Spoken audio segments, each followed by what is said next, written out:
அல்ஹம்துலில்லாஹ். கண்ணியத்திற்குரிய எல்லாம் வல்ல அல்லாஹ் ஜல்ல ஷானஹு தஆலாவின் நல்லடியார்களே, மூசா அலைஹிஸ்ஸலாத்து வஸலாம் அவர்களையும் அல்லாஹ் ரப்பல் ஆலமீன் மிக அதிகமான இடத்திலே ஒருவரை பற்றி அல்லாஹ் குறிப்பிடுகிறான் என்று சொன்னால் மூசா நபி தான். அதிகமான சிறப்பு இப்ராஹிம் நபி கொடுத்திருந்தாலும் குர்ஆன்ல நிறைய இடங்கள்ல சொல்லப்பட்ட நபி யாருன்னு கேட்டா மூசா அலைஹிஸ்ஸலாத்து வஸலாம் அவர்கள் பெருமானார் ஸல்லல்லாஹு அலைஹி வஸல்லம் அவர்களைப் போலவே ஒரு ஆட்சியையும் அரசியலையும் ஆன்மீகத்தையும் கலந்து சொன்ன ஒரு நபி. ஒரு ஆட்சியை நிறுவி காட்டினாங்க, பிறவனை எதிர்த்தாங்க, பிறகு ஒரு நல்லாட்சியை நிறுவி காட்டின சிறந்த நபிமார்கள்ல ஒருவர். அவருடைய காலத்தில் நிகழ்ந்த சில சம்பவங்களை அல்லாஹ் தன்னுடைய அருள்முறையில சொல்லி காட்டுறான். மூசா அலைஹிஸ்ஸலாத்து வஸலாம் அவர்கள் வாழ்ந்த காலத்தில் ஒரு நபரை யாரோ கொன்று விடுகிறார்கள். கொலையாளிகள் யார் என்று தெரியவில்லை. ஒரு நபரை கொலை பண்ணி போடுறாங்க, யாரு கொலையாளி தெரியல. உடனே மூசா அலைஹிஸ்ஸலாத்து வஸலாம் அவர்கள்ட்ட வந்து கேட்கிறாங்க, யாரு கொலையாளி சொல்லுங்க, நபி தானே, யாரு கொலை செஞ்சதுன்னு சொல்லுங்க அப்படிங்கிறாங்க. அவருக்கு என்ன தெரியும்? அவரு மனிதர்கள் காட்டுறாரு, அது எனக்கு என்ன தெரியும்பா, கொலை செஞ்சுட்டாங்கன்னா எனக்கு எப்படி தெரியும் அப்படிங்கிறாரு. கடைசியில அல்லாஹ்விடத்துல அவங்க பிரார்த்தனை பண்ண உடனே அல்லாஹ் என்ன சொல்றான்னு கேட்டா, அதுக்கு ஒரு அதனாலதான் சூறாவுக்கு கூட பக்ரான்னு பேர். பக்ரா மாடுங்கிறம ஒரு மாட்டை பற்றி ஒரு சம்பவம் அந்த சூறாவில் சொல்லப்படுது. அதுல அல்லாஹ் என்ன சொல்றான்னு கேட்டா, இது கத்தல்தும் நப்சன் ஃபத்தாரத்தும் ஃபீஹா, நீங்கள் ஒரு நபரை கொலை செய்து விட்டீர்கள், உங்களில் யாரோ ஒருத்தர் வந்து ஒரு ஆளை கொலை செஞ்சிட்டீங்க. ஃபத்தாரத்தும் ஃபீஹா, அதை நீங்கள் மறைத்துக் கொண்டும் இருந்தீர்கள்.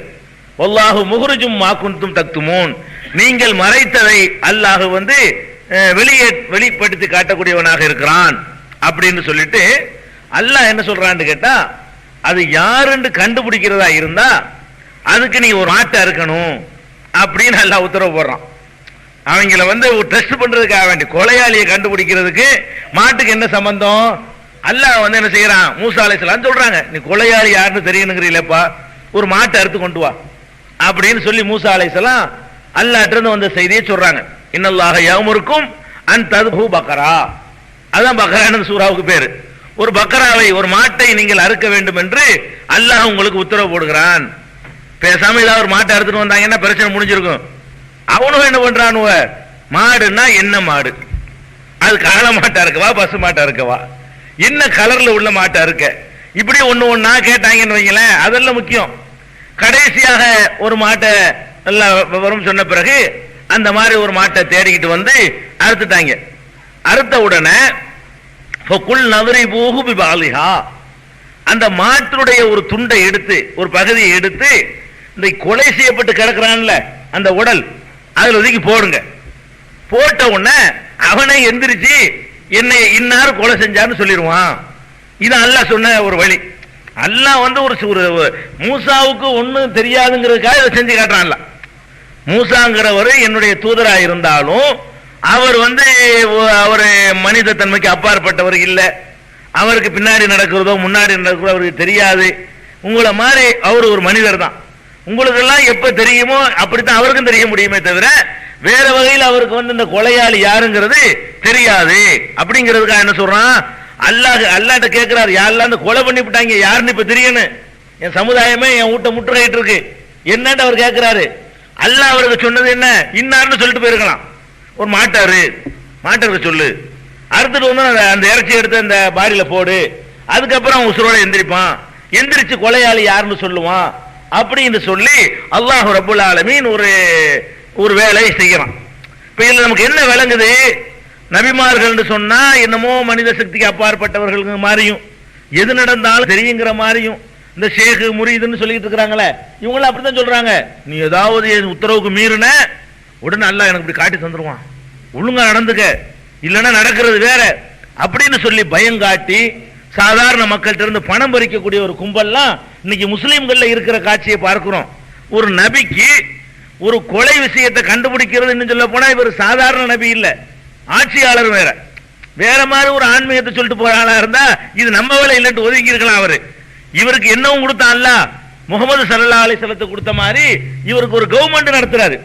கவர்மெண்ட் நடத்தும் போது அவருடைய ஆளுகையில ஒரு கொலை நடந்து போச்சு, அது மக்கள்கிட்ட ஒரு இஷ்யூ ஆகிக்கிட்டு இருக்குது.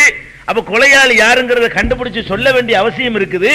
அந்த நேரத்தில் கூட அவருக்கு ஒரு பிரத்யேகமான ஞானத்தை கொடுத்து அப்படி ஞானக்கண்ல பாக்குற ஒரு காட்சியை காட்டி, அந்த ஞானக்கண் அவருக்கு இல்ல. இவங்க எவன வந்து என்ன செய்யறான், எனக்கு ஞானக்கண்ணு ஒண்ணு தனியா இருக்குது, அதுல நான் எல்லாத்தையும் பார்த்து போடுவேன், லவ்ஹுல் மஹ்பூலே படிச்சு போடுவேன் என்றெல்லாம் சொல்லக்கூடிய காட்சிகளை நீங்க பாக்குறீங்க. அப்ப நம் மனிதர்களிலேயே மிகச்சிறந்தவர்களாக திகழ்ந்த நபிமார்களாக இருந்தாலும் சரி, அவர்களுடைய நிலைமை எப்படி இருந்துச்சுன்னு கேட்டா சாதாரண மனிதர்களுடைய நிலையில தான் இருந்தது.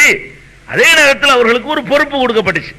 ஒரு பொறுப்பு, அல்லாஹ்விடம் செய்தியை வாங்கி மக்களுக்கு சொல்லணும், சொல்லும் போது வரக்கூடிய துன்பங்களை சகித்துக் கொள்ளணும், அதுக்காக வேண்டி வாழ்க்கையை அர்ப்பணித்துக் கொள்ளணும். இதுதான் அவர்களுக்கு கிடைச்ச உயர்ந்த தகுதியை தவிர மற்றபடி நம்மள அவங்க ஒண்ணுதான். பெரிய உடல் அமைப்புலையோ மூளை அமைப்புலையோ பார்வை அமைப்புலையோ நம்மள அப்பாற்பட்டு இருக்கல. நம்ம கண்ணுக்கு எவ்வளவு தூரம் பார்க்க முடியுமோ அவ்வளவுதான் அவருக்கும் பார்க்க முடியும். நம்ம காதுக்கு எவ்வளவு தூரம் கேட்க முடியுமோ அதை அவருக்கு கேட்க முடியும். நம்ம மூளையை கொண்டு சிந்திச்சு என்ன விளங்க முடியுமோ அதை அவருக்கு விளங்க முடியும். அப்படிங்கிற நிலையில மூசா அலைஹிஸ்ஸலாத்து வஸலாம் அவர்கள் இருந்ததாக அல்லாஹ் திருமறை குர்ஆன்ல சூரத்துல் பக்கராவுல இந்த சம்பவத்தை நமக்கு விளக்கி சொல்கிறான். அப்ப இதுல பாடம் எதுக்கு எல்லாம் சொல்லப்படுது? ஏகத்துவத்தை கெடுப்பதற்காக வேண்டி மகான்கள் சிலரை உண்டாக்கி கற்பனை செய்து கொண்டு அந்த மகான்கள் சொல்வதற்கு முதல் நமக்கு அனுமதி இல்லை. அப்படி இருந்தால் கூட அல்லாஹ்விடத்தில் அவருக்கு பெரிய தரஜா கிடைக்கும் அளவுக்கு சொன்னா பரவாயில்லை.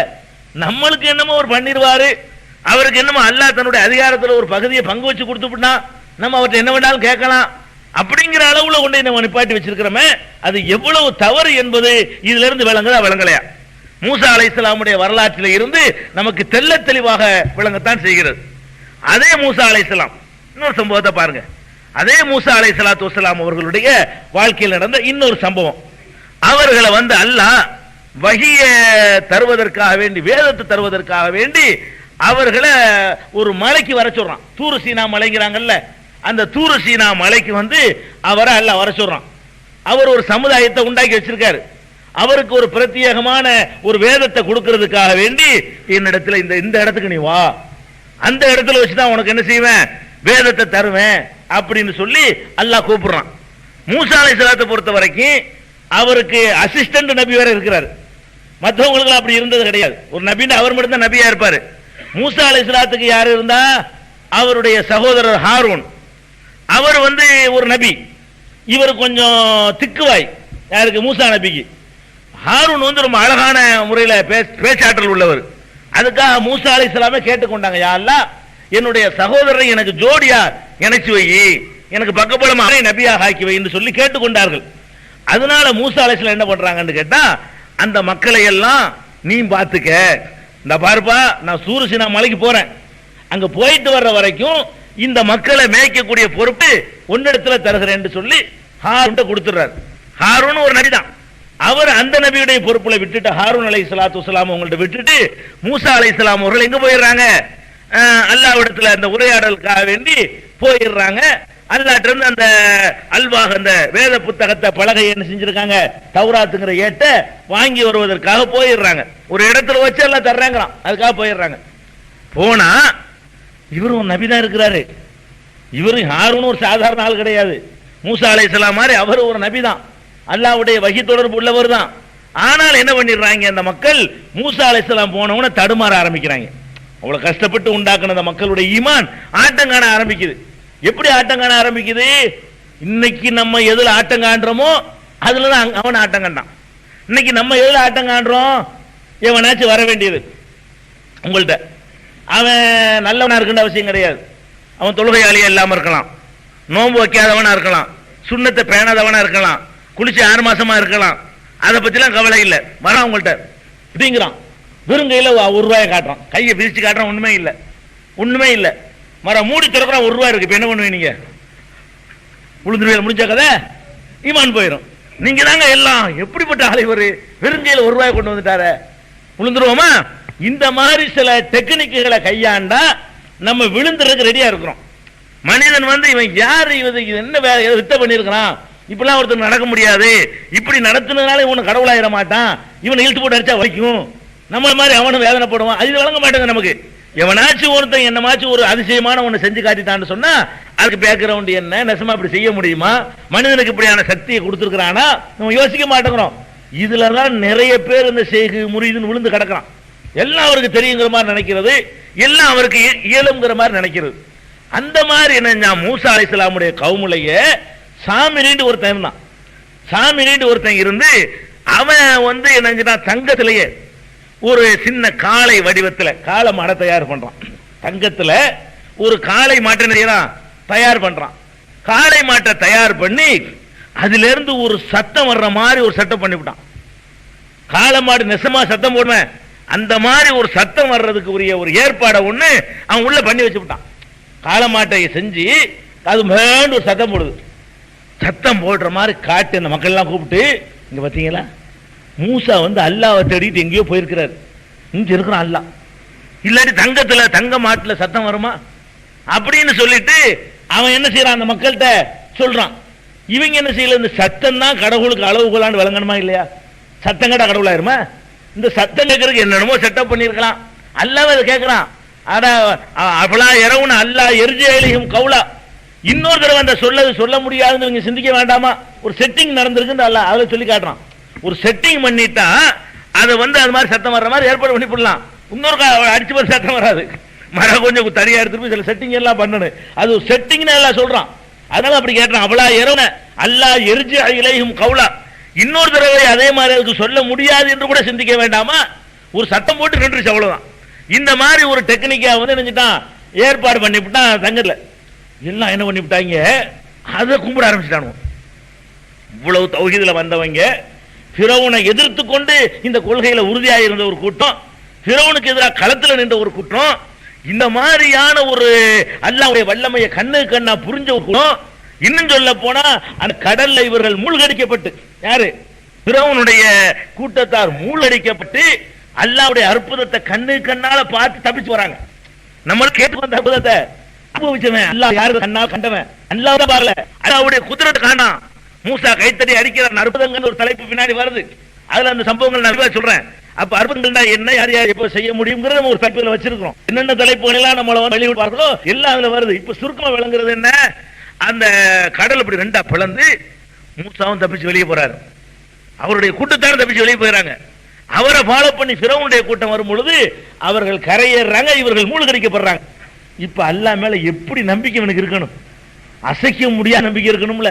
இந்த பெரிய அற்புதத்தை பார்த்தவன் இந்த அற்பமான ஒரு சத்தத்தை கேட்டுட்டு முடிஞ்சு விட்டாங்க, கதை முடிஞ்சிருச்சுங்க. இவனுடைய ஈமான் எவ்வளவு இருந்திருக்கு? இவ்வளவு பிரம்மாண்டமான அற்புதம் எங்கடா? பேண்ட் ஒரு சத்தம் போட்டா கடவுளா? இதனால கடவுளா இருமாடா? இது எப்படா கடவுளுங்கிற? தூக்கி போட்டு உடைச்சு பாப்பமாடா? திருப்பி அடிச்சா அழுதான் பாப்பமாடா? நெருப்புலத்துக்கு போட்டா உருகாம இருக்குதான்னு பாக்க மாட்டான்னு கேட்டிருக்கணும்ல. அவன் சரியான ஆளா இருந்தா அது கடவுளுங்கிறீல, நெருப்புலத்துக்கு போடுவோம் அந்த தங்க மாட்டை, உருகாம இருக்கான்னு பார்ப்போம். துண்டு துண்டு அறுவாள் நாள் வெட்டி பார்ப்போம், துண்டு ஆகாம இருக்குதான்னு பார்ப்போம்.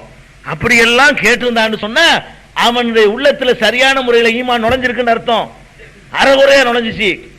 ஹாரூன் எவ்வளவு சொல்லி பார்க்கிறாரு, ஏன்டா அந்த மாதிரி போறீங்க, இது இல்லடா மூசா அப்படிலாம் தப்பாவெல்லாம் போல கரெக்ட் தான் போயிருக்கிறாரு. அவன் சொல்றான் ஹாதா இலாஹு மூசாங்கிறான். இதான் மூசாவுடைய இலாஹு கடவுள். நசிய அவரு தடமாறி ஓடி போயிட்டார், விரைங்க போயிட்டாரு. மூசா எங்க தேடிக்கிட்டு போனாரோ அவன் இங்க வந்துட்டான். அவர் எங்கேயே தடுமாறி போயிட்டு இருக்கிறாருன்னு சொல்லி இந்த சாமுரிங்கிறவன் அந்த மக்களை பூரா வழிகெடுத்து விட்டான். வழிகெடுத்தா வாட்டு போய் அந்த அல்வாகனா பலகைகள் தௌராத்துடைய ஏடுகளை வாங்கி கொண்டு இவர் வர்றார். வந்து பார்த்தா இங்க ஒரே காளமாட்டு கோயில் எழுப்பி ஜெயஜென் இருக்குது, திருவிழா நடந்துகிட்டு இருக்குது. மூசா அலைஹிஸ்ஸலாமுடைய உம்மத்து. இப்ப எதுக்கு இதை சொல்றேன், வந்தோட கோபம் வருது. ஹாரூனுடைய தாடியை பிடிக்கிறாரு. தாடியை பிடிச்சு இந்த மாதிரி கெடுத்து விட்டிய, உன்னைய நிப்பாட்டிட்டு போய் இந்த மாதிரி தடுக்காம இருந்துட்டிய. அவர் கேட்கிறார், எப்பனா உம்மலா தாகுது பிலிஹியத்தி வலா பிராசி, என் தாடியின் தலையை பிடிச்சு நீ இழுக்காதப்பா, என்னை விட்டுருப்பா. இன்னல் கௌம இஸ்தலாஃபூனி, என்னை ரொம்ப வீக் ஆக்கி விட்டாங்க. காது எக்துல் உணனி, என்னை கொல்ல வந்து விட்டாங்க. நான் எவ்வளவு சொல்லி பார்த்தேன், அதான் கடவுள் நிக்கிறான், நான் என்ன பண்றது அப்படின்னு சொல்லி அவரு கெஞ்ச இவ்வளவு நடக்குது. எதுக்கு இதை சொல்றேன்னு கேட்டா, இப்படி ஒண்ணு நடக்க போகுதுங்கிறது அவருக்கு தெரியல, நடக்குதுங்கிறது தெரியல. அவர் உருவாக்கிட்டு போறாரு. அல்லாஹ்ட்ட போகும்போது இவர் மனிதத்தன்மைக்கு அப்பாற்பட்டவராக இருந்தா என்ன செஞ்சிருக்கணும்? எல்லாம் நான் போன இந்த மாதிரி மாறி போயிருவாங்கல்ல, சாமரின்னு ஒருத்தர் இருக்கான்ல, அவன் என்னமோ பண்ணி போடுவான்ல, இதெல்லாம் அவருக்கு தெரியல. சாமரி ஒருத்தர் இருக்கிறது தெரியல, அவன் இந்த மாதிரி மாட்டில் ஒரு செட்டிங் பண்ணுவாங்கிறதும் தெரியல. அதை கேட்டுக்கிட்டு இந்த கூட்டம் எல்லாம் அதை போய் கும்பிடுங்கிறதும் தெரியல, ஹாரூன் தோத்து போயிடுவாருங்கிறதும் தெரியல. இல்ல நமக்கு என்ன விளங்குது? மனிதன் தான், நபியா இருந்தாலும் சரி, நபிமார்களா இருந்தாலும் சரி, இவ்வளவு கிட்டத்தான் நடக்குது. நடந்து போயிட்டு வர தூரம் தான். அதுக்காக வேண்டிய என்ன பிளைட்ல போய் 9 மாசத்து பிரயாண தூரமா? இல்ல, இந்த போயிட்டு வர்ற தூரம். நடந்து போயிட்டு வர்றாரு. கொஞ்சம் ஒரு மலை இருக்குது, அந்த மலைக்கு போயிட்டு வர்றாரு. இந்த ஒரு டிஸ்டன்ஸுக்குள்ள என்ன ஒரு வாரம் ஆகுமா? 40 நாள் இருக்க அவர் அங்க இருந்து போய் அதை 40 நாள் அல்லாஹ் அதுக்கு அழைச்சிருந்தான். மொத்தத்தில் 40 நாள் இருக்கு. அந்த காலத்து முறை பிரகாரம் 40 நாள் தங்குனது, ரிட்டர்ன் ஆனது எல்லாம் சேர்ந்து 40 நாளைக்கு இடையில இம்புட்டு நடந்து போச்சு. என்ன அதனால அவங்க சொல்லுவாங்க, நாங்க எங்களால நரகத்தில் போடுறாங்க அதிகபட்சமா 40 நாள் தான் போடுவான். நாங்க 40 நாள் காலமாட்டம் வணங்கி விட்டோம், அதுக்கு மேல எங்களை ஒண்ணும் செய்ய மாட்டான் அல்ல அப்படின்னு. லந்த மசனாரு இல்ல ஐயாம மாதுதா, சும்மா கொஞ்ச நாளைக்கு தான் எங்களை நரகத்தில் அல்ல போடுவான் இவங்க சொல்லுவாங்க யூதர்கள். இது சொல்லி அப்ப இந்த கொஞ்ச நாள் வணங்கிட்டானே, எதுக்கு நான் சொல்ல வர்றேன்னு கேட்டா, இவ்வளவு பெரிய நபி, ஒரு வலிமையான நபி, ஒரு ஆட்சி வச்சிருக்கிற நபி, இன்னும் சொல்ல போனா சொந்த வேலைக்காக இவர் போகல, அல்லாஹ்வுடைய வேலைக்காக தான் போனாரு. அந்த நேரத்தில் கூட சமுதாயத்தில் ஒரு கண்ணை வச்சுக்கிட்டு போயிருக்கலாம்ல, அங்க இருந்துகிட்டு கண்காணிக்கலாம்ல. இவன் அப்படித்தானே சொல்றான். உங்க ஷேக் எப்படி இருப்பார் தெரியுமா? உங்க ஷேக் மதுரையில் இருப்பாரு, முரீது ஷேக், நீ மெட்ராஸ்ல இருப்ப, அவர் கண்ணு உன்னை கண்காணிக்கும். அதாவது மதுரையில் இருந்துகிட்டு நம்மள என்ன செய்வாங்களாம், ஓ ஷேக் முரீது பையத்து தருவா, நம்மளை கண்காணிப்பாங்க. அப்படி நம்புறானுவோ, நீங்க தான் எங்களுக்கு எல்லாம் கதின்னு தீட்சை வாங்கக்கூடிய ஒரு கூட்டம், அதை தொழில் நடத்தக்கூடிய கூட்டம். மேலப்பாளையத்தில் இருக்கிற ஒரு ஷேக் இங்க மெட்ராஸ்ல இருக்கிறவரை கண்காணிப்பார். காயல்பட்டத்தில் இருக்கிற ஒரு ஷேக் இங்க அவளை கண்காணிப்பார். இலங்கையில ஒரு ஷேக் இருப்பாரு, அவர் இலங்கையில உட்கார்ந்துகிட்டு இங்க மெட்ராஸ்ல உள்ள தன்னுடைய முரீதை சீடனை என்ன செய்வாரு, கண்காணிப்பார். உன்னோட நடவடிக்கை எல்லாம் என்ன ஏது, அவருடைய கண்ட்ரோல் நீ இருப்ப, அவருடைய பாதுகாப்புல இருப்ப, அவருக்கு தெரியாம நீ ஒண்ணு நடத்திட முடியாது, ஒழுங்கா இருந்துக்க. இந்த மாதிரி பயங்காட்டி அல்லாஹ்வுக்கு தொழுகிறான், அவருக்கு பயந்துட்டு தொழுகிறான். ஷேக் பார்த்துருவார்ல, தெரிஞ்சிருமில்ல அவருக்கு, அப்படிங்கிறதுக்காக அவனை தொழுகையாளியாக்கி இந்த தொழுகைக்கு எல்லாம் மூஞ்சில எரிஞ்சிருவான். அல்லாஹ்வுக்காக தொழுதான் தொழுகை ஏத்துக்கிற முடியுமே தவிர ஷேக் பார்த்துட்டு இருக்காருங்கிற தொழுகைக்கு பேர் தொழுகையா? அதுக்கு பேர் தொழுகை கிடையாது. அப்ப இந்த மாதிரி எல்லாம் சொல்லக்கூடிய ஒரு கூட்டம் இன்னைக்கு நம்மளை ஏமாத்துத. இப்படி ஒரு ஆற்றல் உண்மையில இருந்திருந்தால் மூசா நபிக்கு அது இல்ல. அவர் 40 நாளைக்கு அங்க இருந்து கொண்டு இங்க ஒரு கண்ணை வச்சுக்க வேண்டியது தானே, அல்லாஹ் பக்கத்தில் ஒரு கண்ணை வச்சிட வேண்டியது, இந்த பக்கம் சொந்த ஊர்ல எகிப்துல ஒரு கண்ணை வச்சிட வேண்டியது, இப்படி கண்காணிச்சிட்டு இருக்க வேண்டியதானுங்க. அப்படி ஒன்று அல்லாஹ் கொடுக்கவே இல்லை. அப்படி ஒரு அம்சத்தை அல்லாஹ் என்ன செய்யல, எந்த நபிக்கும் தரவே இல்லை. அப்ப இந்த இடத்துல இருந்தால் இதை பார்ப்பாரு, இந்த இடத்தை விட்டு பாஸ் ஆயிட்டா அதை பார்ப்பாரு, அங்கே இருந்து வந்தால் இதை பார்ப்பாரு. இதுதான் நபி. எந்த நபியுமே இப்படித்தான் இருந்திருக்கிறாங்க. இதுக்கு மேம்பட்ட தன்மை பெற்றவர்களாக இருக்கவில்லை என்பதை மூசா அலைஹிஸ்ஸலாமுடைய வரலாறுல நமக்கு தெரியுதா இல்லையா? மிக தெளிவாக இதுல இருந்து நம்ம தெரிந்து கொள்கிறோம்.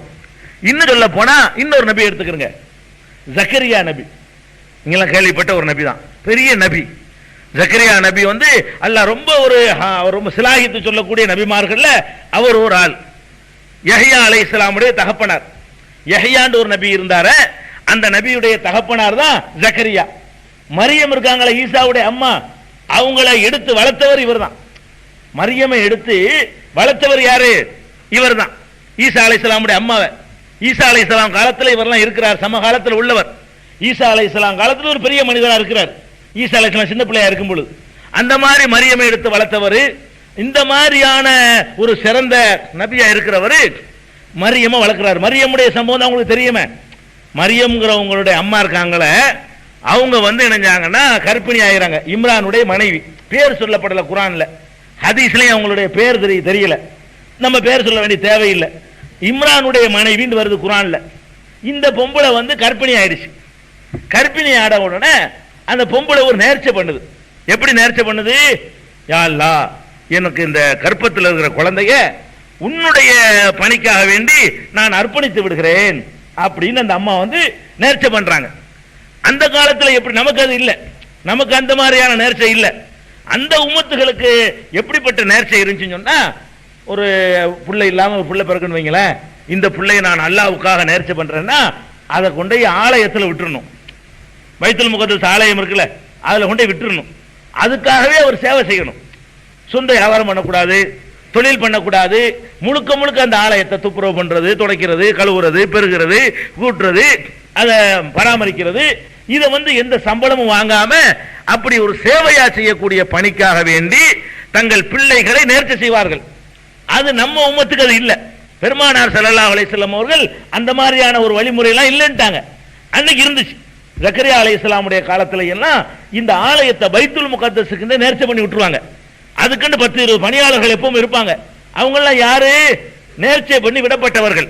அவங்க அந்த எந்த ஊதியத்தை எதிர்பார்க்காம அல்லாஹ்வுக்காக வேண்டி அப்படி செய்வாங்க. இந்த அம்மாவை என்ன பண்ணிருச்சு, கர்ப்பிணியான உடனே என் பிள்ளைய இந்த ஆலயத்துக்கு நான் அர்ப்பணிச்சிடுறேன். அப்படி ரப்பி இன்னி நதர்துலக மாஃபி பத்தனி முஹர்ரரா, மரியம்னு ஒரு சூரா இருக்குது குர்ஆன்ல. அந்த மரியம்ங்கிற அத்தியாயத்தில் இந்த சம்பவங்கள்லாம் வருது. என்னுடைய வயிற்றில் உள்ள அந்த குழந்தைய உனக்காக வேண்டி நான் நேர்ச்சை பண்ணிட்டேன் அப்படின்னு அல்லாஹ்ட்ட சொல்லிடுறாங்க. அவங்க என்ன நினைச்சிட்டு சொன்னாங்கன்னு கேட்டா, ஆம்பளை பிள்ளை பிறக்கும் நினைச்சிட்டு சொன்னாங்க. ஆம்பளை பிள்ளைய கொண்டே இப்படி விடுற பழக்கம் தான் இருந்துச்சு. பொம்பளை பிள்ளைய கொண்டே விடுற பழக்கம் கிடையாது. வயிற்றுல மரியம் தான் உருவாயிருக்காங்கன்னு அவங்களுக்கு தெரியாது, மரியமுடைய அம்மாவுக்கு. அவங்க நினைச்சுக்கிட்டாங்க ஒரு ஆம்பளை பிள்ளை தான் உண்டாயிருக்கு போல இருக்குது, இந்த பிள்ளையை நம்ம நினைஞ்சிருவோம், அல்லாஹ்வுக்காக வேண்டி நம்ம அர்ப்பணிச்சுக்கிடுவோம் அப்படின்னு நினைச்சுக்கிட்டு இருந்தா கடைசியில் பொம்பளை பிள்ளை. பலம்மா வலாத்துஹா காலத்து ரப்பி இன்னி வலாத்துஹா உன்சா, அல்லாஹ் இந்த மாதிரி பொம்பளை பிள்ளைய பத்துட்டேனே, நான் இப்படி சொல்லிவிட்டு நேர்ச்சேன்னு சொன்ன பொம்பளை பிள்ளைய நான் என்ன பண்ணுவேன், பொம்பளை பிள்ளை எப்படி நான் சேவைக்கு அனுப்ப முடியும் அப்படின்னு சொல்லி அவங்க இது பண்றாங்க. இருந்தாலும் அந்த நேர்ச்சை பண்ண உடனே ஜக்கரியா அனுப்பிட்டுலாம் கேட்ட உடனே, நேர்ச்சை பண்ணிட்டீலமா, நீ அந்த பிள்ளைய அல்லாஹ்வுடைய சேவைக்கா விட்டுற வேண்டியதான். அந்த பள்ளியுடைய பொறுப்பாளர் யார்? ஜக்கரியா நபி. அன்னைக்கு இருந்த அந்த பைத்துல் முகத்தஸுடைய பொறுப்பாளர் யாரு? ஜக்கரியா நபி தான் அந்த ஆலயத்தினுடைய முக்கியமான தலைவர். அப்ப ஜக்கரியா நபிட்ட இன்சார்ஜ், அந்த குழந்தையை வளர்க்கிற பொறுப்பு வந்துருது. அந்த குழந்தைய என்ன செய்யறாங்க, அந்த பள்ளியிலே ஒரு பகுதியை வச்சு மரியமை வளர்க்குறாங்க. ஜக்கரியா அலைஹிஸ்ஸலாம் அவர்கள் தகப்பன் மாதிரி இருந்து வளர்க்குறாங்க. வளர்ந்து கொஞ்சம் கொஞ்சமா பெரிய ஆள் ஆகும் பொழுது ஜக்கரியா நபி ரொம்ப தள்ளாத வயசுக்காரர், சரியான கிளம், பயங்கரமான கிளடு. அவருக்கு புள்ள இல்லை. ஜக்கரியா நபிக்கு அவருக்கு புள்ள இல்லை. புள்ள இல்லாம இருக்கிறாரு. இந்த மரியமையே புள்ள மாதிரி நினைச்சு வளர்க்கிறார். புள்ள இல்லை அவருக்கு. அப்ப இந்த மாதிரி இருக்கும்போது ஒரு நாள் வர்றாரு. மரியமுடைய அந்த அறையில விதவிதமான உணவு பதார்த்தங்கள்லாம் இருக்குது. உணவு பதார்த்தங்கள்லாம் இருக்கு. ஏது உனக்கு இது எப்படி வந்துச்சு, இங்க எப்படி உணவு பதார்த்தம் வந்துச்சுன்னு சொல்லி அவர் கேட்கிறார். அது அல்லாஹ் அவனுடைய அரியாபுரத்திலிருந்து அவன் தந்திருக்கிறான், ஏதோ ஒரு வகையில் எனக்கு இது கிடைச்சிருக்குது, அல்லாஹ்வுடைய புறத்தில் எனக்கு வந்ததுன்னு சொல்லி மரியம் அலைஹிஸ்ஸலாம் சொல்றாங்க. அப்படி சொன்ன உடனேதான் ஜக்கரியா நபிக்கே அவருக்கு ஒரு டக்குன்னு சிந்தனை வேலை செய்யுது. அதுக்காக கூட அல்லாஹ் கொடுத்துருக்கிறான். என்ன வேலை செய்யுதுன்னு கேட்டா, நம்ம தளர்ந்து போயிட்டோம், அதனால புல்ல உண்டாகுது நம்ம நினைக்கிறோம். அல்லாஹ் எதுவும் இல்லாம இந்த மாதிரி உணவு கொண்டாந்து வச்சிருக்கிறான மரியமுக்கு. ஒரு அடைச்சு கிடக்கிற ரூமுக்குள்ள வேண்டிய உணவு பதார்த்தங்களை கொண்டாந்து கூரையை போத்துட்டு கொடுக்குறாங்கிறமே, அந்த மாதிரி கொடுத்துருக்கிறான அல்லாஹ் நமக்கு ஏன் ஒரு பிள்ளைய தரமாட்டான் அப்படின்னு சொல்லிட்டு அப்பதான் அவர் அல்லாஹ்ட்ட கேட்கணும்னு நினைக்கிறார். அப்ப அது வரைக்கும் ஒரு குழந்தை இல்ல. தளர்ந்து போன பிரார்த்தனை விட்டுறாரு. தளர்ந்து போன உடனே இந்த வயசு நமக்கு எங்க புள்ள பெற போகுது, இனிமே முடியாது அப்படின்னு சொல்லிட்டு விட்டுறாரு. திரும்ப அல்லாஹ்ட்ட கேட்கணுங்கிற என்ன எப்போ வருது அவருக்கு? இந்த மரியமுக்கு விசேஷமான உணவுகள் எல்லாம் கிடைச்ச உடனே, இது ஏது உனக்கு கிடைச்சு, எப்படி கிடைச்சு, வேற யாரும் ஒன்றும் தர முடியாத, என் வீட்டுல நீ இருக்கிற, என்னுடைய பராமரிப்புல இருக்கிற, எங்க இருந்து வந்தது இந்த உணவு? அல்லாஹ்விடம் இருந்து வந்தது. அப்ப அல்லாஹ் அரியா நாடியவர்களுக்கு நினையாபுரத்தில் கொடுப்பான் அப்படிங்கிற ஒரு போதனை மரியம் அலைஹிஸ்ஸலாம் சொன்ன உடனே ஹுனாலிக தஆ ஜக்கரியா ரப்பஹு, அப்போதுதான் ஜக்கரியா இறைவனிடத்தில் கையேந்துகிறார். எப்படி கையேந்துறாரு? அவருடைய பிரார்த்தனைகளை பல இடத்துல அல்லாஹ் குர்ஆன்ல சொல்லி காட்டுறான். ரப்பிலா ததர்னி ஃபர்தா வஅன்த கைருல் வாரிசீன், யா அல்லாஹ் என்னைய தன்னந்தனியனாக விட்டுறாதே, அதாவது சந்ததியற்றவனாக விட்டுறாதே, வாரிசு தரக்கூடியவர்கள்ல நீ தான் சிறந்தவனாக இருக்கிறாய், நீ தான் வாரிசு தர முடியும், அதனால என்னை தனியா விட்டுறாத அல்லாஹ் அப்படிங்கிறார். இன்னொரு இடத்துல சொல்றாரு காஃபுஹா யா ஐன் சாத், அந்த சூராவுடைய ஆரம்பமே அதான். ذிக்ரு ரஹ்மத்தி ரப்பிக்க அப்தஹு ஜக்கரியா, ஜக்கரியாவுக்கு அல்லாஹ் செய்த அருளை கூறுகிற அத்தியாயம் இது. இது நாதா ரப்பஹு நிதான் ஹபியா, இறைவனிடத்திலே ஹபியா ரகசியமாக ஒரு பிரார்த்தனை செய்தார். நம்ம தான் மைக்கு போட்டு பிரார்த்தனை செய்யறோம். பிரார்த்தனை எப்படிதான் இருக்கனே, இது நாதா ரப்பஹு நிதான் ஹபியா, மிக ரகசியமாக அல்லாஹ்விடத்திலே அவர் பிரார்த்தனை செய்கிறார். எப்படி பிரார்த்தனை செய்கிறாரு? அல்லாஹ்ட்ட சொல்லும்போது சொல்றாரு, அதாவது எப்படி சொல்றாருன்னு, வஸ்தாலர் ரவுசு இன்னி வஹனல் அதுவும் மின்னி யா அல்லாஹ் என் எலும்பெல்லாம் பலவீனம் ஆயிடுச்சு. வஸ்தாலர் ராசு ஷைபா தலை வேற வெளேர்னு மின்னுகிறது. வம்ராத்தி ஆக்கிரும் என் பொண்டாட்டி வேற மலடியா இருக்கிறார், நான் வேற கிழவனா இருக்கிறேன், முடியும் நரைச்சு போச்சு, எலும்புகளும் தளர்ந்து போச்சு, நிக்க முடியல, உட்கார முடியல, கம்பூண்டி நடக்கிற நிலைமைக்கு நான் ஆளாயிட்டேன், என் பொண்டாட்டி வேற மலடியா இருக்குது, ஆனாலும் எனக்கு ஒரு பிள்ளை கொடு. எப்படி கேட்கிறாரு பாருங்க. பிள்ளையும் சொல்லிவிட்டு நீ நினைச்சா தர முடியும்ல, எனக்கு கொடு அப்படிங்கிறார். அவர் செய்த பிரார்த்தனைகளை அல்லாஹ் பல இடங்கள்ல பல வசனங்கள்ல சொல்லி சொல்லி காட்டுறான். அதுலயும் பாருங்க, இப்படி கேட்ட உடனே அல்லாஹ் என்ன சொல்றான் தெரியுமா? உம்முடைய பிரார்த்தனை ஏற்றுக்கொண்டோம், உங்களுக்கு ஒரு பிள்ளை பிறக்கும். பிள்ளைக்கு நீங்க கூட பேர் வைக்க கூடாது, நானே பேர் வச்சிடறேன். பேர் வச்சு அல்லாஹ் கொடுத்த, அல்லாஹ் பேர் வச்சாலும் ஒரே ஒரு ஆள் தான் உலகத்திலேயே. அல்லாஹ் பேர் சூட்டினதுன்னு சொன்னா ஆதமுக்கு சூட்டினார் சொல்லிக்கலாம். ஆதம் முதல் மனிதரை படைச்சிருக்கும் போது அல்லாஹ் தான் சூட்டி இருக்கணும். அதுக்கப்புறம் ஒரு ஆளுக்கு அல்லாஹ் பேர் சூட்டினான்னு சொன்னா யஹ்யாவுக்கு தான் பேர் சூட்டுறான். எப்படி சொல்றான் அல்லாஹ்? அவர் இன்னானு பஷ்ஷிருக பி கலிமத்தின் மினல்லாஹி வ சய்யிதன் வ ஹஸ்பி யஹ்யா, யஹ்யாவை கொண்டு உனக்கு நற்செய்தி சொல்கிறோம். வ லம் நஜஅல் லஹு மின் கப்லு சமியா, இது மாதிரி பேர் உள்ளவரை இதுக்கு முந்தி நம்ம ஆக்குனது இல்ல, இதான் முதல் பேர் உலகத்திலே யஹ்யான்னு சொல்லி முதல்ல பேர் இப்பதான் வைக்கிறோம் அப்படின்னு சொல்லி உனக்கு ஒரு ஆம்பளை பிள்ளை பிறக்கும், அது ஒழுக்கமுள்ள பிள்ளையா இருக்கும், அது நபியாக இருக்கும், அது ஒரு சாலிகான குழந்தையா இருக்கும், அதுக்கு பேர் யஹ்யான்னு இருக்கும் அப்படின்னு சொல்லி அல்லாஹ் சொல்லிவிடுறான். சொன்ன உடனே அவருக்கு என்ன வருதுன்னா, திருப்பி இவர் தான் கேட்டாரு, நான் தளர்ந்து போயிட்டேன், என் பொண்டாட்டி மலடியா இருக்குது, ஆனால் எனக்கு ஒரு பிள்ளையத்தான்னு கேட்டாரு. அல்லாஹ் தர்றேன்னு சொன்ன உடனே என்ன செய்யறாரு? எனக்கு இப்படி வருங்கிறாரு. அவர் அப்படி குரான் அப்படி சொல்றான் அல்லாஹ், ரப்பி அன்னா யகுனு குலாமுன், யா அல்லாஹ் எனக்கு எப்படி பிள்ளை பிறக்கும்? கது பலகனியல் கிபரு, எனக்கோ முதுமை ஆகிவிட்டது, வம்ராத்தி ஆக்கிரும், என் மனைவியோ மலடியாக இருக்கிறார், எனக்கு எப்படி ஏற்படும்? அவர் தான் கேட்டார், இப்படிலாம் இருக்கிறத சொல்லி புள்ள வேணுண்டாரு. தர்றேன்னு சொன்ன உடனே அது எப்படி எனக்கு ஏற்படும்? அல்லாஹ் என்ன சொல்லிவிட்டான்? கதாலிக்கல்லாஹு யஃபஅலு மா யஷா, அப்படித்தான் அல்லாஹ் நாடியது அப்படித்தான் செய்வான், அவன் நினைச்சதை அவன் இப்படிதான் செஞ்சு முடிப்பான் அப்படின்னு சொல்லி அந்த மலக்குகள்லாம் சொல்லிட்டாங்க. அப்ப இப்ப இது மாதிரி பல இடத்துல வர இந்த துவாக்கள் செஞ்சதை அல்லாஹ் என்ன செய்யறான்? பல சூறாக்கள் ஆல இம்ரான்ல 37 இருந்து 40 வரைக்கும் நீங்க பார்க்கலாம். அம்பியாங்கிற சூறாவுல 89 90 வசனங்களை பார்க்கலாம். அதே மாதிரி மரியமுடைய அத்தியாயத்துல 4வது வசனத்தை பார்க்கலாம், 5வது வசனத்தை பார்க்கலாம், 6வது வசனத்தை பார்க்கலாம். அதே மாதிரி அம்பியாவுல 89வது வசனத்தையும் பார்க்கலாம். இந்த வசனங்கள்ல எல்லாம் ஜக்கரியா அலைஹிஸ்ஸலாம் அவர்கள் தள்ளாத வயதுல ஒரு குழந்தையை பெற்ற ஒரு சம்பவத்தையும், அதை அல்லாஹ் தர்றன்னு சொல்லும் பொழுது கூட அவர் எப்படி நம்ப முடியாமல் கேட்ட சம்பவத்தையும், இதோட அவர் நிக்கல, நம்ப முடியல அவருக்கு. திருப்பி கேட்கிறாரு, நீ எனக்கு புள்ள வரும்னு சொல்ற, நானும் சரியான தளர்ந்து போயிட்டேன், உலகத்துல இது சாத்தியமே கிடையாது, என் பொண்டாட்டி புள்ள பெற சாத்தியம் கிடையாது, ஆனா ஒரு புள்ள உண்டாயிருச்சுன்னு நரிச்சு சொல்லிவிட்டேன், அப்பனா எனக்கு குழந்தை என் மனைவி கர்ப்பிணி ஆயிட்டாங்கிறதுக்கு எனக்கு இப்போ ஒரு அடையாளம் தெரியணும் அப்படின்னு கேட்கிறாரு. அவர் கேட்கிறாரு அப்படி, ரப்பி ஜல்லி ஆயா, அல்லாஹ் எனக்கு இப்போ ஒரு அடையாளம் தெரியணும், ஒரு மாசம் கழிச்சும் தெரியாது, மாதவிடாயில நின்று போச்சே.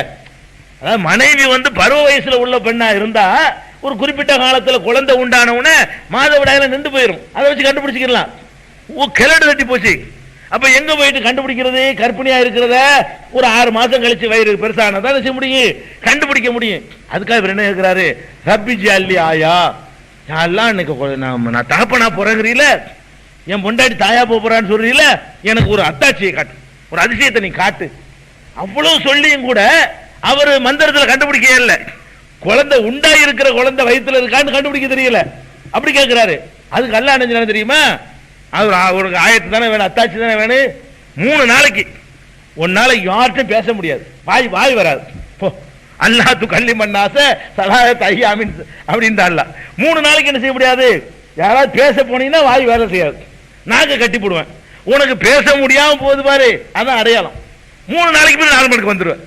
3 நாள் வரைக்கும் வாயை திறந்தா பேச்சு வரா, சைகை தான் பண்ணலாம், இப்படி வாயை திறந்து ஓசை வராது, அந்த மாதிரி செய்வேன். அதுல இருந்து விளங்கிக்க உன் பொண்டாட்டி கர்ப்பிணி ஆயிட்டாண்டு அப்படின்னு நல்லா சொல்றான். இப்ப இந்த சம்பவத்தை, இதெல்லாம் குரான்ல வரக்கூடிய சம்பவங்கள் தான், இட்டு கட்டின கதையெல்லாம் இல்ல, கப்சாவெல்லாம் இல்ல, திருமலை குரான்ல இடம் பெற்றிருக்கக்கூடிய அல்லாஹ் சொல்லக்கூடிய நிகழ்ச்சிகள். அப்ப நம்ம என்ன விளங்கணும் இதுல இருந்து? அவருக்கு இத்தனை வயசு வரைக்கும் குழந்தை இல்லாம இருந்திருக்கு, இத்தனை வயசு வரைக்கும் குழந்தை இல்லாம எத்தனை வயசு வரைக்கும்? மனைவி தளர்ந்து போற வரைக்கும், தலைமுடி நரைச்சு போற வரைக்கும், இப்ப எப்படி எனக்கு குழந்தை உண்டாகும் அவரே சந்தேகிக்கிற வயசு வரைக்கும் ஒரு குழந்தை இல்லை. குழந்தை வேணும் ஒவ்வொருத்தரும் எப்படி ஆசைப்படுவாங்க. அப்படி ஒரு ஆசைப்பட்ட ஒரு நபிக்கு அந்த மாதிரி குழந்தை உண்டாகலைன்னா எவ்வளவு கஷ்டப்படுவாரு. ஆனா உண்டாக்கிற முடியல. நம்ம தான் நபியில நம்ம மகான் ஆயிட்டோம்ல, மகானுக்கு தான் எல்லாம் முடியுமே. சாதாரண சின்ன சின்ன மகான்கள்லாம் பெரிய பெரிய வேலை செய்யும் போது பெரிய மகான் எவ்வளவு பெரிய வேலை செய்யலாம் அப்படி நினைச்சுக்கிட்டு அவருக்கு ஒரு குழந்தை உண்டாக்கிற முடிஞ்சா முடியல. அவர் விரக்தி அடைஞ்சு போயிட்டார், விட்டுட்டார். மரியமுக்கு அல்ல அதிசயமா அருள் புரிஞ்சை பார்த்துவிட்டு திரும்ப ஒரு காலட மனு போடுறார். அல்லா நீ தரத்தான் வேணும். இந்த மரியமுக்கு அதிசயமா கொடுத்ததை பார்த்து தான் அவர் அல்லாஹ் இப்படியும் தருவான், கல்லாத வயசுலையும் தருவான்னு நம்பிக்கை கொண்டு அல்லாஹ்ட கேட்கிறார். அப்ப இங்கேயும் நம்ம விளங்குறோம் அவர் நம்மள மாதிரி தான் இருந்திருக்கிறார். மனிதர் என்ற நிலையிலிருந்து அவற்றை மாற்றம் எதுவும் வரவே இல்லை. அது மட்டும் இல்ல, மரியமுடைய இடத்துக்கு போறாருல, அங்க விதவிதமான உணவுகள் இருக்குதுல்ல, உணவு இருக்குது. இந்த உணவு ஏதுன்னு கேட்கணும், கண்டுபிடிச்சிட வேண்டியான. அங்க போய் ஏது இந்த உணவுலாம் ஏதுன்னு கேட்கிறாரு. உணவுலாம் ஏதுன்னு எப்படி கேட்கிறாரு? அவருக்கு தெரியல, சொன்னதான் தெரியும். யார் அந்த உணவு வாங்கினாங்களோ அவங்க சொன்னாதான் அவருக்கு அல்லாட்டு கொஞ்சம் தெரியுமே தவிர இல்லைன்னா தெரியல. அந்நாளைக்கு ஹாதான்னு கேட்கிறாரு, இது எப்படி உனக்கு வந்தது? அப்ப அதுலயே ஒரு மனிதராக இருக்கிற காட்சியை நம்ம பார்க்கிறோம். இதுக்கு பிறகு அல்லாஹ் குழந்தையை தந்த பிறகு தன்னுடைய மனைவியின் வயிற்றுல கரு இருக்குது. ஆனா என்ன செய்யல, அவரால கண்டுபிடிக்க முடியல. கரு இருக்கு நல்லா சொல்லிவிட்டான். அல்லாஹ் சொன்ன பிறகு நீ அப்பன் ஆகிட்ட, உன் பொண்டாட்டி அம்மா வாயாச்சு அப்படின்னு சொன்ன உடனே அதுக்கு பிறகு ஆச்சு நம்பினாரா? இல்ல, எனக்கு சான்று வேணும். அப்ப கருவறையில் உள்ளது ஸ்கேன் பண்ணி பார்க்க தெரியல, கற்பப்பையில் என்ன இருக்குன்னு இப்படி பார்வையில் ஸ்கேன் பண்ணி பார்க்கலாம்ல. இவங்க என்ன பண்றாங்க, கிறிஸ்தான் கதைன்னு சொல்லிட்டு ஒருத்தர் வந்தாராம். ஒருத்தர் அப்துல் கார் ஜான்ட்ட வந்த உடனே அவர் மூஞ்ச பார்த்தோன்னு சொல்லிவிட்டாராம், உனக்கு 12 புள்ள பிறக்கும். அதுல கண்டுபிடிக்கிற ஸ்கேன் பண்றாரு பாருங்க அப்துல் கார் ஜிலானி. அவர் ஸ்கேன் பண்ணி பார்க்கிறாரு, கல்யாணம் பண்ணாத ஒருத்தனை பார்த்து கரெக்டா ஸ்கேன் பண்ணி சொல்றாரு 12 புள்ள பிறக்கும், 6 ஆம்பளை பிள்ளை 6 பொம்பளை பிள்ளை.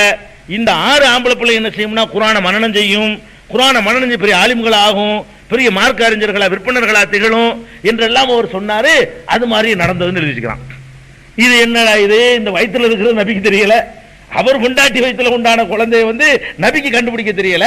இவர் என்ன செய்யறாரு, மூஞ்ச பார்த்த உடனே உனக்கு இத்தனை புள்ள பிறக்கும், இத்தனை நாளைக்கு பிறகு பிறக்கும், இன்னென்ன சிவத்துல அது இருக்கும் அப்படின்லாம் சொன்னார்னு கதை எழுதி வச்சுக்கிறாங்க. இந்த கதையை நம்பி நம்ம என்ன செய்யறோம், மௌலுது எல்லாத்திலையும் எழுதி வச்சுக்கிறோம், நம்ம படிச்சுக்கிட்டு இருக்கிறோம். அந்த காலத்துல மாலைகள், ராஜாமணி மாலை, மொய்தி மாலை, கன்சுல் கராமாத்து, சாகுலமி ஆண்டவர் சரித்திரம் எல்லாத்திலையும் இருக்கு. இந்த மாதிரி கிஸ்ஸாக்களை படிச்சுக்கிட்டு இருக்கிறோம். அப்ப இதெல்லாம் பொய்ன்னு உங்களுக்கு வழங்கலையா? இஸ்லாத்துல இப்படிலாம் சாத்தியம் இல்லைன்னு உங்களுக்கு வழங்கலையா? ஜக்கரியா நபிக்கு மேலையா இந்த மாதிரியான மகான்கள்லாம்? அவருக்கு இல்லாத ஒரு ஆற்றலா இவர்களுக்கெல்லாம் இருக்கும் அப்படின்னு செஞ்சு பார்க்க வேண்டாமா? அப்பதான் நம்ம விளங்குறோம், மனுஷன் தான், அல்லாஹ் தான். என்னதான் நல்ல நிலைக்கு வந்தாலும் சரி அல்லாஹ் தன்னுடைய அதிகாரத்தை யாருக்கும் பங்கு வச்சு கொடுக்கிறது கிடையாது. அடிமையில சிறந்த அடிமைன்னு வேணா ஏத்துக்கிறவானே தவிர அவன் செய்யற டியூட்டி ஒண்ணு இருக்கு பாருங்க, அதை யாருக்கும் தரமாட்டான். அவன் செய்யறது அவன் வேலை வாங்குவானே தவிர அவன் உங்களை அவன் செய்யற வேலையை தரக்கூடியவராக ஒரு பொறுப்பை தந்து நியமிக்கவே மாட்டான். குழந்தை தர்றது, மழை இறக்குறது, வறுமை போக்குறது, நோய் நீக்கிறது, இதெல்லாம் அவனுடைய அதிகாரம். இதெல்லாம் கொடுக்கமா சொன்னது செய்ய. மகான்டா என்ன அர்த்தம், நான் 4 ரக்காத் தொழுவருக்கு தாளம் போடுவேன், அவர் 20 ரக்காத் 18 ரக்காத் கஷ்டமாம தொழுவார், அல்லாஹ்வுக்கு அர்ப்பணிச்சுக்கிறார். அல்லாஹ்வுக்காக நல்ல அடிமையா இருப்பார்னு தான் விளைவிக்கிற முடியுமே தவிர நம்ம முன்பின் சுன்னத்துக்களை தொழுவ மாட்டோம். அவர் மகான் என்ன செய்வாரு, அதெல்லாம் கரெக்டா செய்வாரு. நம்ம கடமையான நோம்புக்கு மட்டும்தான் வைக்குவோம், அதுக்கு மேல உள்ள வியாழன் நோம்பு வைக்க மாட்டோம், மாசம் 3 நோம்பு வைக்க மாட்டோம். மகான்டா என்ன பண்ணுவாரு, நல்ல அடிமையா இருப்பார். மகான்டா என்ன அர்த்தம்னு கேட்டா நம்மளெல்லாம் கொஞ்சம் கொஞ்சம் அல்லாஹ்வுக்கு அடிமைத்தனத்தை காட்டுவோம், மகான்கிறவர் ரொம்ப அடிமையா இருப்பார். இதுக்குத்தான் அல்லாஹ் மகான் ஒத்துக்குருவானே தவிர அல்லாஹ் என்ன செய்வானோ அதை செய்யக்கூடியவராக மகான்கள் ஆக்க மாட்டான், எந்த மகானை ஆக்க மாட்டான். அப்படி ஆக்குனது இல்லைங்கிறதுக்காக வேண்டி இந்த ஜக்கரியா அலைஹிஸ்ஸலாமுடைய வரலாறுல இருந்து நம்ம செய்யறோம் இந்த ஒரு சம்பவத்தையும் தெரிஞ்சுக்கிறோம். இதை விட ரொம்ப நம்ம தெரிந்து கொள்ள வேண்டிய முக்கியமான ஒரு சம்பவம், உலக இஸ்லாமிய வரலாற்றில் முக்கியமான அடிப்படையாக திகழ்ற சம்பவம் யூனுஸ் நபியுடைய சம்பவம். உங்களுக்கு தெரியும், யூனுஸ் நபின்னா எல்லாருக்கும் ஞாபகம் வரும். அவர் மீன் வயிற்றுல இருந்த நபி, 40 நாள் அல்லாஹ் சிறை வச்சுட்டான், லா இலாஹ இல்லா அன்த சுப்ஹானக இன்னி குன்து மினல் ஸாலிமீன் என்று அவர் சொல்லி தப்பிச்சார்னு தெரியும். அவருடைய வரலாறு என்ன? யூனுஸ் நபிக்கும் அந்த மீன் வயிற்றுல போனதுக்கு என்ன என்ன என்ன பின்னணி என்ன? இதை நீங்க விளங்குனீங்கன்னா அல்லாஹ்ங்கிறவன் யாரு, மகான்கிறது யார் ரொம்ப தெளிவா தெரிஞ்சு போயிடும். அங்க என்ன நடக்குது? யூனுஸ் அலைஹிஸ்ஸலாம் அவர்களை ஒரு சமுதாயத்துக்கு அல்லாஹ் நபியை அனுப்புறான். பெரிய சமுதாயம், 1,00,000 பேரா. அந்த சமுதாயத்தின் நம்பரையும் அல்லாஹ் சொல்லி காட்டுறான். எந்த சமுதாயத்தின் நம்பர் சொல்லவே இல்லை அல்லாஹ். எந்த ஒரு சமுதாயத்திலையும் மூசா அலைஹிஸ்ஸலாம் எத்தனை பேருக்கு நபி அதான் தெரியாது, எத்தனை பேர் நமக்கு தெரியாது. ஈசா அலைஹிஸ்ஸலாம் எத்தனை பேருக்கு நபி அனுப்பப்பட்டாரு தெரியாது. நூஹ் நபி எத்தனை பேருக்கு நபி, இத்தனை வருஷம் அவருக்கு சொல்லப்படுறதை தவிர இத்தனை நபருக்கு நபி அனுப்பப்பட்டதா சொல்லவே இல்லை. இந்த யூனுஸ் நபிக்கு மட்டும்தான் அல்லாஹ் சொல்றான், அர்சல்நாஹு இலா மிஅத்தி அல்ஃபின் அவ் யஸீதுன், 1,00,000க்கு மேற்பட்ட மக்களுக்கு நபியாக அனுப்பினோம். அன்னைக்கு 1,00,000 பெரிய நம்பர், இன்னைக்கு 1,00,000 உங்களுக்கு சின்ன நம்பரா இருக்கலாம். அன்னைக்கு 1,00,000ங்கிறது உலக ஜனத்தொகை 5-6 லட்சம் தான் இருந்திருக்கும். அப்படிப்பட்ட ஒரு காலகட்டம். இன்னைக்கு நம்ம 50 வருஷத்துக்கு முன்னாடி இந்தியாவில் 30 கோடி, இன்னைக்கு 100 கோடி. பாகிஸ்தானும் சேர்ந்த இந்தியாவில், பாகிஸ்தானும் சேர்ந்த இந்தியாவில் எவ்வளவு ஜனத்தொகை? பாரதியார் படிக்கும் போது 30 கோடி முகமுடி ஆளுகிறாரு. 30 கோடி பேர் தான் அன்னைக்கு இருந்தான். எதை பங்களாதேஷ், பாகிஸ்தான், இந்தியாவிலும் சேர்த்து. இப்ப 30 இருந்து எத்தனை மடங்கா இருக்குது? அது ரெண்டும் சேர்த்து பார்த்தா 140 150 கோடி ஆச்சு. 150 கோடி தான் இப்ப 5 மடங்கு 5 டைம்ஸ் பெருகி இருக்கிறோம். அப்ப யூனுஸ் நபி காலத்துக்கு போனா என்ன ஆயிருக்கும்? எங்க போயிருக்கும்? 1,00,000 பெரிய நம்பர், பயங்கரமான நம்பர். அப்ப யூனுஸ் அலைஹிஸ்ஸலாம் அவர்கள் ஒரு பெரிய சமுதாயத்துக்கு அனுப்பப்படுறாங்க. 1,00,000 பேர் கொண்ட இந்த மாதிரி பெரிய பெரிய சிட்டிலாம் அந்த காலத்துல கிடையாது. சின்ன சின்ன கிராமங்கள் இருக்கும், கிராமத்தில் 50 வீடு இருக்கும், அங்கிட்டு ஒரு 20 வீடு இருக்கும், இங்கிட்டு ஒரு 30 வீடு இருக்கும். அப்ப எவ்வளவு பெரிய மக்கள் தொகைக்கு அவர் அனுப்பப்பட்டாருங்கிற நீங்க நினைச்சு பார்க்கணும். அப்ப யூனுஸ் அலைஹிஸ்ஸலாம் அந்த மக்கள்கிட்ட போய் பிரச்சாரம் பண்றாங்க. பிரச்சாரம் பண்ணா கொஞ்சம் பேர் கேட்டாங்க, கொஞ்சம் பேர் கேட்கல. நிறைய பேர் கேட்கல, பெரும்பாலானவர்கள் கேட்கல, எல்லாம் எதிர்க்கிறாங்க. இவரும் எவ்வளவு பண்ணி பண்ணி பார்த்தாரு, ஒண்ணுமே நடக்கல. கடைசி என்ன பண்ணிட்டாரு? யா அல்லாஹ், இவங்க சரிப்பட்டு வர மாட்டாங்க, இவங்களை முடிச்சு போடு. எல்லா நபிமார்களும் இப்படி பண்ணிருக்கிறாங்க. பெரும்பாலான நபிமார்கள் தோல்வியை அடையும் போதெல்லாம் இந்த மாதிரி ஃபத்வா பண்ணிட்டு போயிடுறாங்க. மூசா அலைஹிஸ்ஸலாம் அப்படி பண்ணாத நபி நம்ம பார்த்த வரைக்கும். ஆட்சியில் இருந்த தாவூது, சுலைமான் போன்றவர்கள்லாம் அப்படி பண்ணல. இப்ராஹிம், இஸ்மாயில் அலைஹிஸ்ஸலாம் அவங்க எல்லாம் பண்ணல. நூஹ் நபி பண்றாங்க, லூத் நபி பண்றாங்க. அதே மாதிரி பண்ண நபியில இவர் ஒரு ஆள், யூனுஸ் நபி. அவர் என்ன பண்றாரு? எல்லாம் நீங்க சரிப்பட்டு வர மாட்டாங்க, நீ ஏதாவது அவங்கள முடிச்சு விடு, நல்லடியார்களை மட்டும் வை அப்படின்னு கேட்டுறாரு. அல்லாஹ் என்ன பண்ணிட்டான்? சரி, அவர்களை அழிச்சிருவோம், நீ உன்னுடைய குடும்பத்தாரையும் உன்னை ஏற்றுக்கொண்டவங்களையும் கூட்டிக்கிட்டு ஊரை காலி பண்ணி போயிரு, ஊரை விட்டு காலி பண்ணிடு, உன் பகுதியை விட்டு காலி பண்ணிடு, கம்ப்ளீட் அழிச்சு போடுறேன் போ அப்படின்ட்டான். இவர் என்ன செய்யறாரு? ஊர்ல எல்லாத்தையும் சொல்லிவிட்டு முடிஞ்சு போச்சு, நம்ம வேலை முடிஞ்சு விட்டது, இனிமே ஒரு பேர் வர்ற மாதிரி தெரியல, நாங்க போறோம், நீங்க நாசமா போறீங்க அப்படின்னு சொல்லிவிட்டு டிக்ளேர் பண்ணிட்டு இவர் பாட்டு கூட்டத்தார கூட்டிட்டு போயிட்டார். ஊரை விட்டு காலி ஆயிட்டார். காலி ஆகி போன உடனே அல்லாஹ்வுடைய அந்த வேதனை எப்படி வருதுன்னு கேட்டா சில அறிகுறிகளோட, அதே மேகம்லாம் அப்படி கருக்குது, வானமெல்லாம் சிவப்பு நிறமா மாறுது. இவங்களுக்கு பயமாயிருச்சு. யாருக்கு? யாரு யூனுஸ் நபியை மறுத்தாங்களோ அந்த சமுதாயத்துக்கு பயமாயிருச்சு. உடனே ஊர் கூட்டத்தை கூட்டி விட்டாங்க. எல்லாம் ஊர் கூட்டத்தை கூட்டி, இருக்கு அவர் சொன்னது கரெக்டா இருக்கும் போல இருக்கு, அழிஞ்சிரும் போல இருக்கு, என்னமோ அதா போடுற மாதிரி தெரியுது, அவர் சொன்னது மாதிரில இப்ப நடக்கிற மாதிரி இருக்குது அப்படின்னு சொல்லி எல்லாரும் பயப்படுறாங்க. குர்ஆன்ல உள்ளது உழுமை எல்லாம் ஊர்ல உள்ளவங்க எல்லாம் என்ன செய்யறாங்க? சரி, நம்ம தப்பு பண்ணிட்டோம், ஒருத்தன் இருக்கிறான், யாரை பத்தி யூனுஸ் எச்சரிச்சாரோ அவன் இருக்கிறான்னு தெரியுது, கரெக்டா காட்டுறான், ஒரு சூப்பர் பவர் இருக்கிறான், ஒரு கடவுள் ஒருத்தன் இருக்கிறான் அப்படின்னு சொல்லி எல்லாரும் அழுது புரண்டு தௌபா செஞ்சு அவங்க யூனுஸையும் அல்லாஹ்வுடைய ரசூலா ஏத்துக்கிட்டாங்க. யூனுஸுக்கு தெரியாமலேயே அல்லாஹ்வை தங்களுடைய ரட்சகனா ஏத்துக்கிட்டாங்க. அல்லாஹ்வுக்கு தெரியுமாதான், யூனுஸுக்கு தான் தெரியாது. பார்த்தா அல்லாஹ் என்ன பண்ணா? தெரிஞ்சுட்டாங்க, மர என்ன பண்றது, அதாப நீக்கி விட்டான். அப்படி மேகம் வந்தது அப்படியே நெஞ்சிருச்சு, மழை போல வந்தது, பனி போல விலகிருச்சுங்கிறாங்கல்ல, அந்த மாதிரி விலகி போயிடுச்சு, ஒண்ணும் இல்லாம போயிடுச்சு. அடுத்த நாள் அவர் வர்றாரு. யாரு? யூனுஸ். என்ன நினைச்சிட்டு வர்றாரு? எல்லாம் ஊரே இல்லாம போயிரு, காலியா இருக்கு, ஊர் போய் இருக்க மாட்டான், எல்லாம் பாடி தான் கிடக்கும், கட்டடங்களா இடிஞ்சு கிடக்கும், நம்ம போய் அந்த சந்தோஷத்தை பார்க்கலாம்னா ஊருக்குள்ள வந்தா ஜேன்னு இருக்குது. அந்த மக்கள் சந்தோஷத்துல இந்த மாதிரி அதாபுல இருந்து அல்லாஹ் தப்பிக்க வச்சுட்டான்ல, ஒரே அல்லாஹ்வை திக்ர் செஞ்சுக்கிட்டு அல்லாஹ் புகழ்ந்துகிட்டு ரொம்ப மகிழ்ச்சிகரமாக அந்த மக்கள் எல்லாம் நடமாடிக்கிட்டாங்க. இப்படி எட்டி பார்த்தாரு, ஊர் எல்லைக்குள்ள பார்த்தாரு, ஊர் நல்லா இருக்கு, எந்த ஒரு முந்தி இருந்ததை விட நல்லா இருக்கு. இவர் போகும்போது எப்படி இருந்துச்சோ அதை விட இருக்குது. உடனே இவருக்கு ஆத்திரம் வருது. யாருக்கு மேல ஆத்திரம்? அல்லாஹ் மேல. அல்லாஹ் மேல எப்படி நம்மள்ட்ட சொல்லிவிட்டு எப்படி அழிக்காம விடுறது? நம்மள்ட்ட சொன்னால சொல்லிவிட்டு நினைக்கிறாங்க, நான் எந்த முகத்தில் கூட அவங்க பாக்குறது இப்ப அப்படின்னு சொல்லிட்டு நான் சொல்லல. இப்படி அல்லாஹ் குர்ஆன்ல அப்படி சொல்றான், தன்னூனி இஸ்ஸஹப முகாலிபன், மீன் வயிற்றில் இதாரே.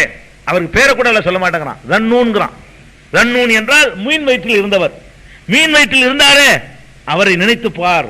இஸ்ஸஹப முகாலிபன், கோபித்துக் கொண்டு போகிறார். இன்னும் அவரு நம்ம கிட்ட கோபிச்சுக்கிட்டு போறாரு. அல்லன் நக்திர அலைஹி, அவர் மீது நமக்கு ஆற்றல் இல்லை என்று நினைத்துக் கொண்டார். கோவிச்சுட்டு போனோம்னா தப்பிச்சுக்கிற நினைச்சுக்கிட்டாரு. கோவிச்சுட்டு எங்க போவங்கிற, எங்க போவ? பூமியை விட்டு நீ செவ்வாய் கிரகத்துக்கு போனா அங்கே, அதுவும் ஏன் கிரகம் தானே. இந்த பூமியே விட்டுட்டு நீ சந்திர மண்டலத்தில் குடியேறினா கூட அதுவும் என்னுடைய தானப்பா, நீ எங்க கோவிச்சுட்டு போறேன்னு கோவிச்சுக்கிட்டு போற. அந்த அல்லாஹ்வுடைய பூமிக்குள்ள நீ சுத்த போற, எங்க போனாலும் ஏன் பூமி, எங்க போற நீ? அப்படி எல்லாம் கேட்கிறான். அல்லன் நக்திர அலைஹி, நமக்கு அவர் மீது சக்தி இல்லை என்று நினைத்துக் கொண்டார். அதுக்கு தான் நான் என்ன பண்ணேன், ஃபனாதா ஃபில் லுல்மாத்தி அல்லா இலாஹ இல்லா அன்த சுப்ஹானக இன்னி குன்து மினல் ஸாலிமீன் என்று இருள்களுக்குள்ள இருந்து கொண்டு அவரை சொல்ல வச்சுவிட்டேன்.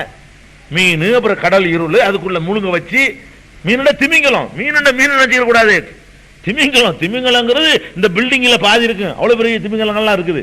அது உள்ளக போய் எப்படி மீனுக்குள்ள போயிட்டு வந்தாருன்னு கேட்க கூடாது. அதுக்குள்ள ஒரு மனுஷன் உசுரோட போயிட்டு வர முடியும், இப்போ வர முடியும்.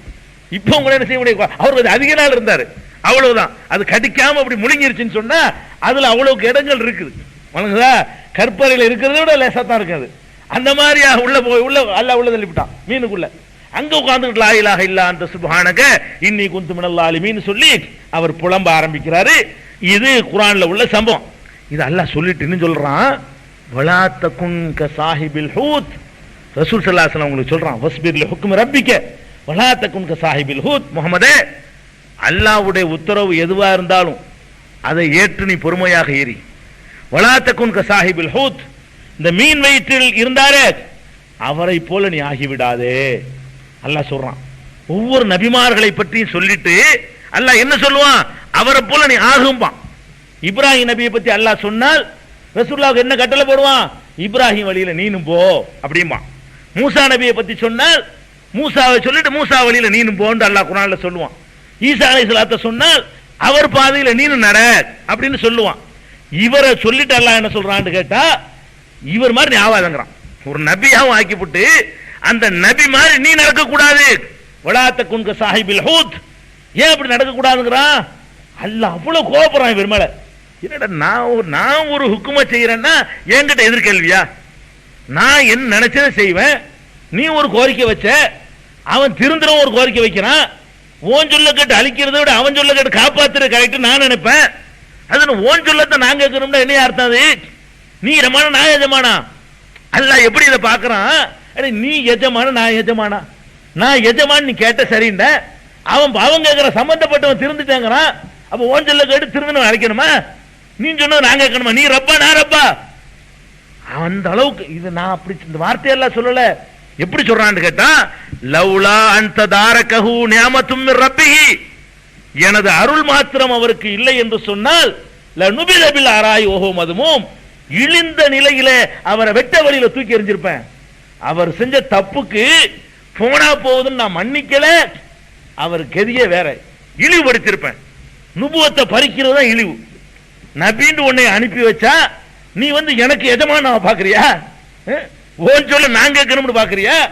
நான் என்ன சொன்னாலும் கட்டுப்படக்கூடிய நிலையில நீ இருக்கணுமே தவிர ஓன் விருப்பத்தை செய்யறவனா நான் இருக்கணும்னு எதிர்பார்க்காத அப்படின்னு சொல்லித்தான் அல்லாஹ் என்ன செய்யறான்.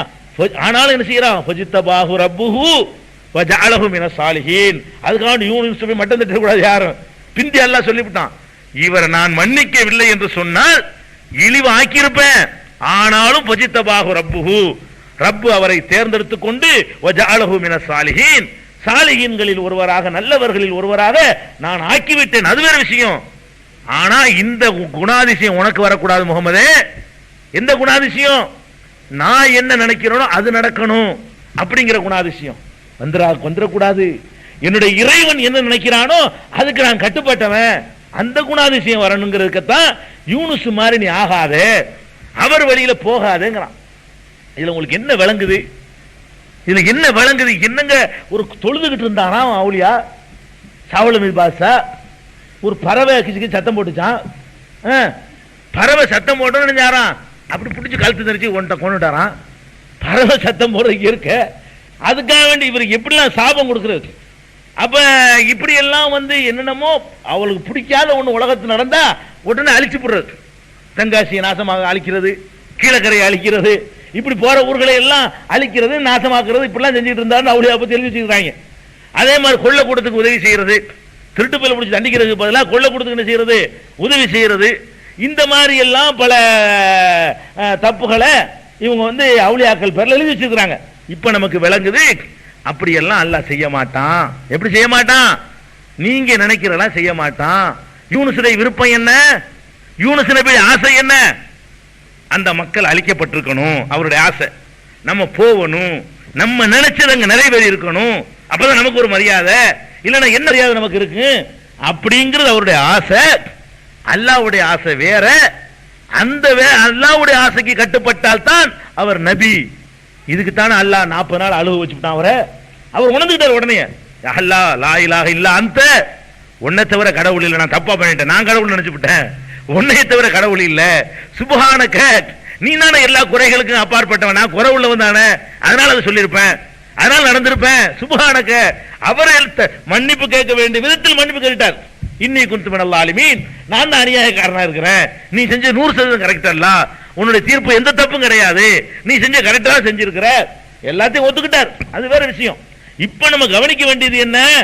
அல்லாஹ் எந்த ஒரு அடியாரையும் நபியாகவே இருந்தால் கூட அவர் நினைச்சதை செய்யக்கூடியவனாக இருக்கவில்லை, மனித தன்மைக்கு அப்பாற்பட்டவராக அவரும் இருக்கவில்லை. அவர் தன்னுடைய சக்தியை காட்ட வேண்டியதானே. இஸ்ராயல் உசுரை பிடிச்சிட்டு போகும்போது அப்துல் காதர் ஜிலானி கைத்த போட்டு இழுத்தார, அந்த மாதிரி இவர் இழுக்க வேண்டியதானே, யூனுஸ் நபி இழுக்க வேண்டியதானங்க. அழிச்சு விட்டு காப்பாத்தி விட்டே நீ, இப்ப பாரு நான் அழிச்சு காட்டுறேன். இவர் செய்யலாம்ல, இப்ப அல்லாஹ் காப்பாத்தினால வந்தார்ல கோவமா, என்ன பண்ணிருக்கலாம், இப்படி பார்வையில் இப்படி எரிச்சிருக்க வேண்டியதான அந்த ஊரைய. அதெல்லாம் சும்மா கதை நடக்காது. ரப்புல் ஆலமீனுக்கு தான் அதெல்லாம் முடியுமே தவிர எவனும் ஒன்றும் பண்ணிட முடியாது. இதை நம்ம யூனுஸ் அலைஹிஸ்ஸலாமுடைய வரலாற்றுல இருந்து இந்த சம்பவத்தை நம்ம தெரிஞ்சுக்கிறோம். அதே மாதிரி இவங்கெல்லாம் ஏமாத்துறோம். நபிமார்கள் கன்ஃபார்மா மகான்கள், மகான்கள்ங்கிற யாருக்கும் சந்தேகம் கிடையாது. நம்ம யார மகான்கிறோமோ அவங்கெல்லாம் மகானா இருக்கணும்னு கட்டாயம் கிடையாது, இருக்கலாம் இல்லாம இருக்கலாம். அப்ப மகான்கள், ஒரிஜினல் மகான்களுடைய நிலைமையே இதுதான் என்பதை புரிஞ்சுக்கிட்டா தான் நம்மளை இந்த மாதிரி மகான்கள் பெரியார்கள் நம்மளை ஏமாற்ற முடியாது. அதுக்கு தான் இந்த சம்பவங்களை சொல்றோம். சூரத்துல் பக்கராவுல 259வது வசனத்துல, ஒரே ஒரு வசனத்துல அந்த சம்பவத்தை அல்லாஹ் சொல்லி காட்டுறான். என்ன சம்பவம்? போயிட்டு இருக்கிறார், ஒரு கழுதையில ஏறி, கழுதைன்னு அந்த காலத்து பிரயாணத்துக்குள்ள வாகனம், கழுதை நம்ம நாட்டில் உள்ள கழுதையில இப்படி வளைஞ்சு போய் காலை ஒடிச்சு வச்சுக்கிறாங்களா, அது இல்ல, ஒரு ஆளை ஏறி போகலாம். கழுதைன்னா அது அந்த நாட்டு கழுதை அப்படி இருக்கும், கோவேறு கழுதைங்கிறவங்க அந்த மாதிரி. அப்ப கழுதையில ஏறி ஒரு ரசூலுல்லாஹ் கழுதையில பிரயாணம் பண்ணி போயிருக்கிறாங்க. நம்ம நாட்டில் வேணும்னு காலை ஒடிச்சிடுறாங்க, அந்த செலவைக்கு துணி சுமக்கிறதுக்கு உதவட்டுங்கிறதுக்காக வேண்டி, அந்த எஜமான மிதிச்சிடக்கூடாதுங்கிறதுக்காக வேண்டி, அது ஓடிடக்கூடாது, நடந்துதான் போகணுங்கிறதுக்காக வேண்டி இப்படி ஆக்கி விட்டாங்க. விட்டுருந்தா கழுதை அப்படி தான் இருக்கும். சரி, அவர் ஏறி போயிட்டு இருக்காரு, கழுதையில ஏறி போயிட்டு இருக்காரு. போய்கிட்டு இருக்கும்போது ஒரு பாலடைஞ்ச ஊர் வருது. ஒரு ஊர் பாலடைஞ்சு போய் கிடக்குது. அந்த ஊர் இருந்த அறிகுறியே இல்லை, கட்டுறங்களா இடிஞ்சு போய் இருக்குது. ஊர்ல ஒரு மனுஷனை நடமாட்டதே காணா, எல்லாம் செத்து போயிட்டானுவோ. அந்த ஊரை பார்த்தோன்னு நினைக்கிறாரு, இப்படி ஒண்ணும் இல்லாம போன ஊரை எல்லாம் இப்படி உசுராக்குவான். சும்மா போகும்போது நினைப்ப ஒரு வருதுக்கு. போயிட்டு இருக்கும் போத அண்ணா யுஹில்லாஹு அண்ணா யுஹி ஹாதிஹில்லாஹு பாத மௌத்தியா, இந்த ஊர் நாசமா போச்சு, இந்த ஊர்ல உள்ள உனையெல்லாம் அல்லாஹ் எப்படி திருப்பி உசுராக்குவான், எத்தனை வருஷத்துக்கு முன்னாடி அழிஞ்சு போச்சு, பாலடைஞ்சு கிடக்குது, ஒண்ணும் இல்லாம செதறி போச்சு, இது எப்படி அல்லாஹ் உசுராக்குவான் அப்படின்ற உடனே அப்படி சொல்லிக்கிட்டு போறாரு, இப்படி நினைச்சிட்டு போறாரு. அல்லாஹ் என்ன பண்ணிட்டான்னா, இப்படியே நினைக்கிறேன் நீ, நான் எப்படி உசுராக்குறேன்னு காட்டுறேன் பாருன்னு அவரை மூத்தாக்கி போறான். இப்படி சொன்ன உடனே அமாத்தகுல்லாஹு மியத்த ஆமீன், அது பாலடைஞ்ச பகுதி, மக்கள் நடமாட்டம்லாம் இருக்காது, அவரை 100 வருஷத்துக்கு மூத்தாக்கி போறான். அல்லாஹ் ஒரு நாள் 2 நாள் இல்ல, அப்படியே உசுரை எடுத்து 100 வருஷம் போட்டு போறான். பாடி எப்படி கிடக்குது, 100 வருஷம் அப்படி இருக்குது. ஏன்னா இவர் அப்படித்தான சந்தேகப்பட்டாரு, இந்த மாதிரி எல்லாம் எப்படி எல்லாம் 100 அழிஞ்சு மக்கி மண்ணோட மண்ணா போன பிறகு எப்படி எல்லாம் காப்பாற்றுவான்னு சந்தேகப்பட்டாரு. 100 வருஷம் அப்படி கிடந்தாச்சு. 100 வருஷத்துக்கு பிறகு அல்லாஹ் அவரை எழுப்புறான், உசுரை கொடுத்து, கம்ல பிஸ்த எவ்வளவு நாள் படுத்திருந்திருப்ப, எவ்வளவு நாள் தூங்கியிருப்பேன். அவர் என்ன சொல்வாரு, லபிஸ்து யோமுன் அபால யோமின், சும்மா ஒரு நாள் 6 நாள் இருக்கு, காலைல படுத்திருப்பேன், சாயந்தரம் எந்திரிச்சிட்டேன், திரும்பி எந்திரிச்சு அப்படித்தானே தெரியும், எத்தனை வருஷம் லைஃப் ஓடல இல்ல, மூத்தாயிட்டா என்ன நடந்துச்சு தெரியாது தானே. அவர் தூங்கி எந்திரிக்கிற மாதிரி எந்திரிச்சு என்ன செய்யறாரு, அது ஒரு 6 நாள் 1 நாள் இருக்கு, அவ்வளவுதான், 100 வருஷம்லாம் இருக்காது. அப்படின்னு அவர் சொல்லி போடுறாரு. அல்லாஹ் என்ன சொல்றான், இல்லப்பா நீ இந்த மாதிரி கிடந்து 100 வருஷம் ஆச்சு, 100 வருஷத்துக்கு ப்ரூஃப் வேணுமா? ஃபன்துர் இலா தஆமிக வ ஷராபிக லம் யதஸன்னா வன்துர் இலா ஹிமாரிக. ஏய், நீ ஏறி வந்து ஒரு கழுதை, அதை பார்த்தா கழுதையை காணாம். அப்படி கழுதை அப்படி செத்து அப்படி மக்கி அப்படி எல்லாம் அப்படி கூடாயி சாம்பலை பார்த்தா தெரியுது, தொட்டா புல்வன் கொட்டி போயிரும் போல இருக்கு. அந்த மாதிரி மக்கி போன எலும்பு கழுத வடிவத்தில் என்ன செய்யுது, எலும்பு தான் கிடக்குது. பார்த்துக்கிட்டியா, நீ ஏறி வந்த கழுத அதான். இவ்வளவு நாளாச்சு, நீ மூத்தா போய் எவ்வளவு நாளாச்சு, இவ்வளவு நாளாச்சு. அதே நேரத்தில் வாரு பொங்குறீங்களா தாமிக்க சராபிக்க, நீ கொண்டு வந்திய சோறு, நீ கொண்டு வந்திய குடிபானம், அதை பார். லம்மியத்தை சன்ன அது கெட்டு போகல. ஒரே இடத்துல உன்னை கெட்டு போய் வச்சுட்டான் அல்ல. அங்க என்ன பண்ணிட்டான்னா அல்லாஹ் வந்து ஏசி பண்ணி விட்டுறான். அதை மட்டும் ஃப்ரீசர்ல போட்ட மாதிரி என்ன செய்யறான், அது கெட்டு போகாமல் உணவை எவ்வளவு நாளைக்கு கெட்டு போகாமையும் வைக்க முடியுங்கிற ஒரு நாலேஜ் இதன் மூலம் அல்லாஹ் என்ன செய்யறான், நம்ம கொஞ்சம் கஷ்டப்பட்டா கண்டுபிடிக்கலாம். அப்ப அந்த மாதிரி அல்லாஹ் என்ன செய்யறான், உணவை கெட்டு போகாம ஆக்கி போடுறான். பாக்குற சோறு அப்படியே இருக்குது, சோறா ரொட்டியான்னு தெரியல, உணவுங்கிறான் இல்ல. நம்ம நாட்டுக்கு சோறுனா தானே வழங்கு, அதுக்கு தான் சோறுன்னு. சோறு அப்படியே இருக்குது, குழம்பு அப்படியே இருக்குது, ஆனா கழுதையை காணோம். அது போச்சு. அப்ப என்ன செய்யறான் அல்லாஹ், இப்ப தெரிஞ்சுக்கிட்டியா, இதுதான்ப்பா உன்னுடைய இந்த எலும்புகளை எல்லாம் சேர்த்து இப்ப உசுராய் காட்டுறேன் பாரு அப்படின்னு அந்த கழுதை எலும்புகளை உசுராக்கி காட்டி, இந்த பார் இப்படித்தான் ஆக்குவேன் முடிஞ்சு வச்சான்னு சொல்லி காட்டுறான். இப்ப நம்ம என்ன கவனிக்க வேண்டியதுன்னு கேட்டா, இவரு மூத்தா போயிட்டார், அல்லாஹ் மூத்தாக்கி விட்டான். மூத்தாக்குன பிறகு பக்கத்துலாம் கிடக்குது, கழுதை எல்லாமே இருக்குது. என்ன நடக்குது என்று அவருக்கு தெரிஞ்சிச்சா? தெரியல. எழுப்பி கேட்டவன 100 வருஷம் ஆச்சுன்னு சொல்ல முடிஞ்சா? அந்த கழுதாதுன்னு ஒரு ஆளை சொல்ல முடிஞ்சா?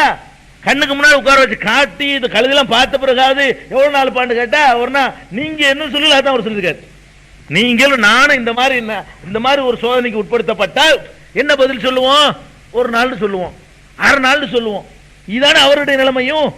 அப்ப இதெல்லாம் எதுக்கெல்லாம் இதெல்லாம் சொல்லி காட்டுறான்? ஒரு மனிதன் மனிதன் தான் எந்த நேரத்திலையுமே. அவரிடமிருந்து சில அற்புதங்களை ஒரு சில நேரங்களில் அல்லாஹ் நிகழ செய்தால் கூட மனிதத்தன்மைக்கு அப்பாற்பட்டவர்களாகவோ மனிதன் அல்லாஹ் செய்யற வேலையை செய்யக்கூடியவர்களாகவோ யாரையுமே ஆக்கினது இல்லை. இப்படிங்கிறதுக்கு நிறைய. அதே மாதிரி யூசுப் நபி எடுத்துக்கிறங்க. யூசுப் நபி எவ்வளவு துன்பம். நபி எல்லாம் மந்திரவாதி, நம்ம என்ன அவளையாண்ட மந்திரவாதி நினைச்சுக்கிட்டு இருக்கிறோம். எல்லாம் அவரை நெருங்க முடியாது, அப்படி பஸ்பமாக்கிடுவாரு. அவன் அப்படின்னா அழிஞ்சு போயிட்டான், அப்படின்னு அழிஞ்சு போயிட்டாங்க. இவர் மேல என்ன நடக்குது? கிணத்துல ஒன்றே போடுறாங்க, தகப்பன்ட்ட பிரிக்கிறாங்க. அவர் மந்திர சக்தியில அதில் தப்பிச்சுக்கிற முடியல. கிணத்துல கொண்டே போடுறாங்க, தப்பிச்சுக்கிற முடியல. கொண்டே அடிமையா விற்கிறாங்க, தப்பிச்சுக்கிற முடியல. கடைசியில் ஒரு பொம்பளை பலி சுமந்து ஜெயில போடுது, அதையும் தப்பிச்சுக்கிற முடியல. அவ்வளவுக்கு அவர் அல்லாஹ் இழுப்புக்கு ஒரு போக வேண்டி இருந்ததை தவிர, நான் சிறைக்கு போக மாட்டேன், நான் எப்படிப்பட்டவன் தெரியுமாண்டு அப்படி சங்கில உடைச்சு வர வேண்டியதானங்க. மந்திரம் பண்ணி பூண்டு ஊதி சிறையெல்லாம் தூள் ஆக்க வேண்டியதானே, அதெல்லாம் ஆக்க முடியல. அல்ல மன்னருடைய உள்ளத்தை போய் மாத்தி, உன் பொண்டாட்டி தானே தப்பு செஞ்சு நான் பண்ணலடா அப்படிங்கிற ஒரு எண்ணத்தை உண்டாக்கி நிரபராதி என்று காட்டிக்கலாம்ல. இப்படி ஒரு பழிய சுமந்துக்கிட்டு நம்ம போனா என்ன ஆகுறது? கேவலமாச்சு.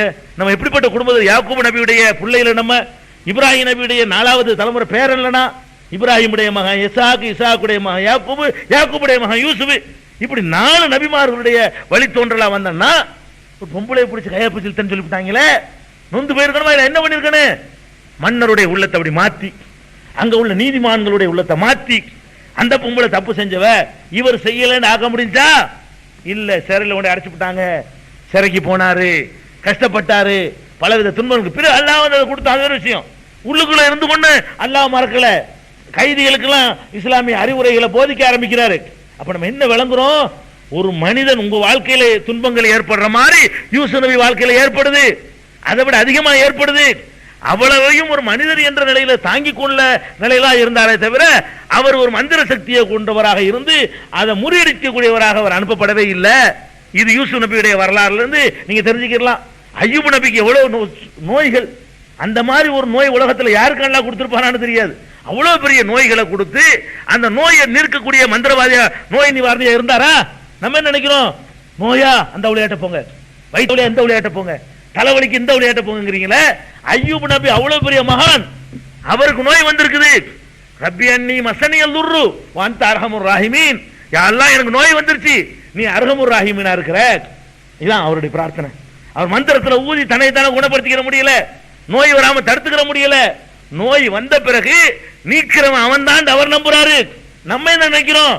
அந்த அய்யூப் நபியுடைய தூசிக்கு அவருடைய ஒட்டிக்கிட்டு இருந்த நோய் கிருமிகள் இருக்க அந்த கிருமிக்கு சமம் இல்லாதவர்களை எல்லாம் நோய் இருக்கக்கூடிய கடவுள் என்று நம்புகிறோம். அப்ப என்ன என்ன ஈமான் இதுக்கு பேரு? எந்த அடிப்படையில் இந்த மனிதர்களை நீ கடவுள்னு சொல்றீங்க? அய்யூப் நபிக்கு மேல இவங்க எல்லாம் சிறந்தவர்களா? இப்படி அய்யூப் நபி எடுத்துக்கிறங்க, யூசுப் நபி எடுத்துக்கிறங்க, சுலைமானை எடுத்துக்கிறங்க, எல்லாம் பார்த்தோம்னா ஆச்சரியமா இருக்கு. நம்ம ஏன் இப்படி போனோம்? எப்படி நம்மளை மாத்தினாங்க? இவ்வளவு அழகான குரானை வச்சுக்கிட்டு இவ்வளவு அழகான கொள்கை சொந்தக்காரர்களா இருக்கிற நம்மளை ஒண்ணும் இல்லாம ஏற்கு மாறா மாத்தி விட்டாங்களேன்னு விளங்கும் பொழுதுதான் நம்ம தடம் புரண்டு இருக்கிறோம் விளங்குது. அதனால இந்த 2 நாள் சொன்னதை நல்லா ஞாபகத்தில் வச்சுக்கிறணும். இந்த 3 நாள் சொன்னது, முதல்ல யாரையும் நாம் மகான் என்று சொல்வதற்கு அதிகாரம் இல்லை, அது அல்லாஹ்வுக்கு தான் தெரியும். ஃபர்ஸ்ட் அதற்கு அவ்வளவு சான்றுகள் உங்களுக்கு சொல்லியிருக்கிறோம். 2வது, மகான்கள் என்று யார் அல்லாஹ்வாலே சொல்லப்பட்டிருக்கிறார்களோ அந்த மகான்களாக இருந்தாலும் அவர்கள் அல்லாஹ்வுடைய அதிகாரத்தை பெற்றவர்களாக வரவே இல்லை, மனிதர்களாகத்தான் வந்தார்கள். மனிதர்களைப் போலவே நோய்வாய்ப்பட்டார்கள், கல்யாணம் பண்ணார்கள், கஷ்டப்பட்டார்கள், மூத்தானார்கள், கொல்லப்பட்டார்கள், பலவிதமான துன்பங்களுக்கு ஆளானார்கள், வீடு நாடு கடத்தப்பட்டார்கள், ஊரை விட்டு விரட்டப்பட்டார்கள், பலவிதமான கல்லால் எரிஞ்சு கொல்லப்பட்டார்கள், அறுத்து கொல்லப்பட்டார்கள், வெட்டி கொல்லப்பட்டார்கள், பல்லு உடைக்கப்பட்டார்கள், எல்லா துன்பங்களுக்கும் ஆளாகி நின்றார்கள். அப்ப நம்ம என்ன வழங்கிறோம்? அல்லாஹ்ங்கிறது வேற, மனுஷங்கிறது வேற. அல்லாஹ்வுடைய இடத்துல யாரையும் கொண்டு போய் வைக்க முடியாது என்பதற்கான சான்றுகளை எல்லா நபிமார்களையும் வைத்து நம்ம தெரிந்து கொண்டோம். இன்ஷா அல்லாஹ் நாளையிலிருந்து நபிகள் நாயகம் ஸல்லல்லாஹு அலைஹி வஸல்லம் அவர்கள் இவங்களை எல்லாம் விட சிறந்தவர், நம்ம நம்பக்கூடியவர், மிகச்சிறந்த நபியா, ஹாத்தமுன் நபியின், ரஹமத்துல்லில் ஆலமீன், அகில உலகத்துக்கு அருட்கொடைங்கிறம அவர்கள் எல்லா வகையிலும் மனிதராக இருந்தார்களா, மந்திரவாதியா இருந்தார்களா? அல்லாஹ்வுடைய தன்மை தனக்கு இருக்குன்னு சொன்னார்களா, அப்படி நடந்து காட்டினார்களா, அல்லது மனிதராகவே நான் கடைசி வரைக்கும் இருந்தார்களா, என்ன போதித்தார்கள் என்பதை ரசூல் ஸல்லல்லாஹு அலைஹி வஸல்லம் வச்சு நம்ம பார்ப்போம். அதுக்கு மேல ஒரு மகானா இருந்தா கொண்டு வா.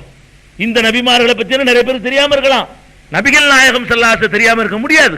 அப்ப நபிகள் நாயகம் ஸல்லல்லாஹு அலைஹி வஸல்லத்தை பற்றி அல்லாஹ் என்ன சொல்றான், அவங்களே தங்களை பற்றி என்னன்னு சொல்லி இருக்கிறார்கள், அவர்களை பற்றி சஹாபாக்கள் எப்படி நம்பினார்கள், இவைகளை எல்லாம் தொகுத்து சில நாட்களுக்கு நபிகள் நாயகம் ஸல்லல்லாஹு அலைஹி வஸல்லத்தை கொண்டாந்து நிப்பாட்டி இதுக்கு மேலே யாராவும் மகான்